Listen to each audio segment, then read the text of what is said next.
Hi there, I'm here with Chris Billett, and that's me wearing my glasses. And we're in the studio of Katusha, a sculptor with whom we've been working to create a new website. And there's some rather wonderful work here, and we both spent a fair amount of time looking at it and thinking about it over the last few weeks. So we thought we'd do a quick video blog entry. So, Katusha started off as a painter of rather beautiful works like this, and then moved on to portraiture. And I think her first qualification, she did a 2-year diploma in figurative portraiture at Heatherley Art School in Chelsea. And you can see, I mean, this is fantastic work, very elegant, very beautiful, and a lovely sense of colour. But one of the first things she did on the course was a clay head, and I think, is that an example of a clay head over there?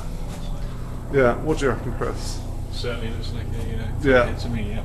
And at that point she fell in love with sculpture and decided that was her kind of thing, her raison d'etre as an artist. So these two heads here are rather elegant. I'm not quite sure who they are. I'm just going to ask, because she's in the background. Katusha? Yeah. These jewel heads here, who are they? They were just random models at a class who were quite good friends. So Yeah. they were perfectly happy to sit back to back like that. Okay.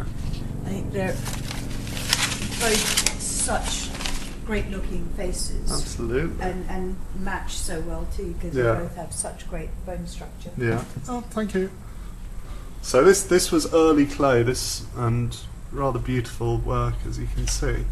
So moving on, she then moved into this more kind of semi-abstract phase over here. I think these ones are wooden. Those two beautiful bits of work, let me zoom in. And a lot of interest in shape and texture and form and all of that. Yeah, what do you make of these, Chris? Well, like you say, there's a massive influence of different textures from the materials. Yeah.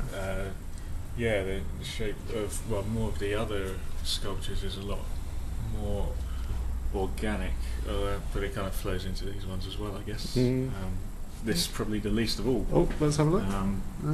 That's actually quite striking in how different it is from almost everything else that we've seen in here, I guess. Absolutely. So which ones do you reckon are more typical of her now, then? Certainly. Let's move across the room. Okay, I'm going to follow you. Well, from what we've seen around the house and the exhibitions as well, I'd say more of this kind of thing. Okay, let me pull that.